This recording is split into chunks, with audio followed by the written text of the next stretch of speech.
see the sun flooding my room here, and it just makes me feel quite happy. And on the video, it actually looks quite light and quite airy.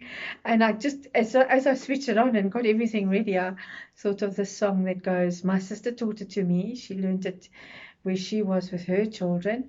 Um, and we sang it to our children. I'm going to sing it to you quickly. Heavenly sunshine, flooding my soul with glory divine. Heavenly sunshine, hallelujah, Jesus is mine. And it is, it's a wonderful time. Hallelujah, Jesus is ours and we are his. And that is such a wonderful thing to know.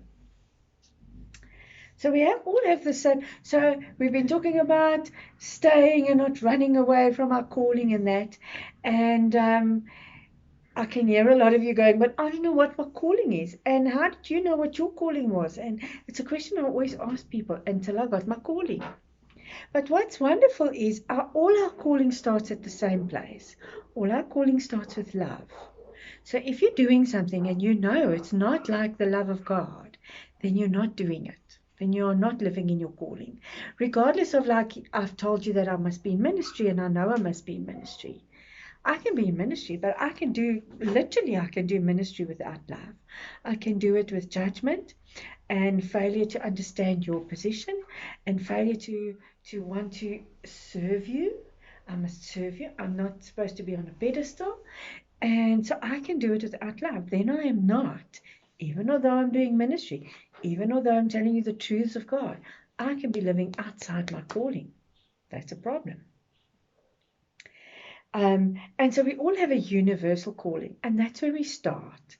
So if you don't know what your calling is on your life, start by reading scriptures that tell you what everybody's calling is. So no, regardless of what our specific calling is to each of us, regardless of what that is, start what our universal calling is. As a follower of Christ, what will I be doing? So he is our rabbi. He will be teaching us. What would he be teaching us?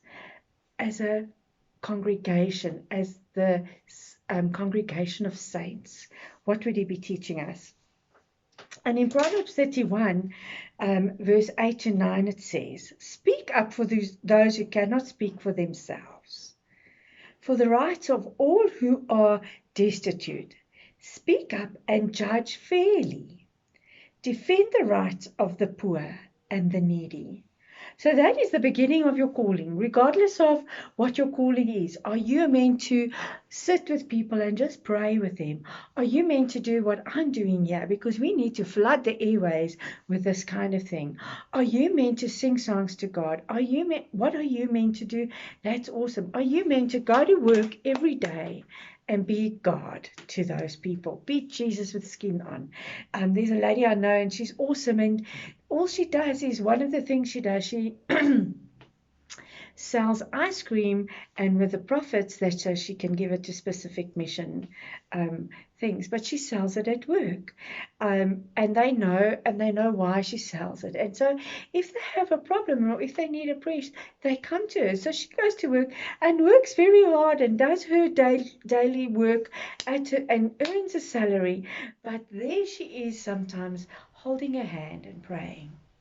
So that's her calling. It's nothing major. She's not on a pedestal. She's possibly one of the gentlest, humblest souls I know. And she wouldn't want me to even say it about her. But she has that kind of a calling. Yeah, I'm sitting in front of a camera and I'm talking to you today. And that's part of my calling. But the beginning of everybody's calling is to follow the teachings of Christ, which is about comforting and loving and being there for those who are made to feel less than, or who are downtrodden, or who are sick, and who are in poverty, and that, comforting them, feeding the poor. Those are our jobs. Regardless of everything else, our job as the followers of Christ, as the church of the most holy God, Yahweh, is to Speak up for those who cannot speak for themselves, for the rights of all who are destitute. Speak up and judge fairly. Defend the rights of the poor and needy. Have you done that today? I'm going to have to go check if I've done it today. And what are you going to do to change it if you haven't? If you don't know what your calling is, start there. Have a lovely day, and we'll speak again tomorrow.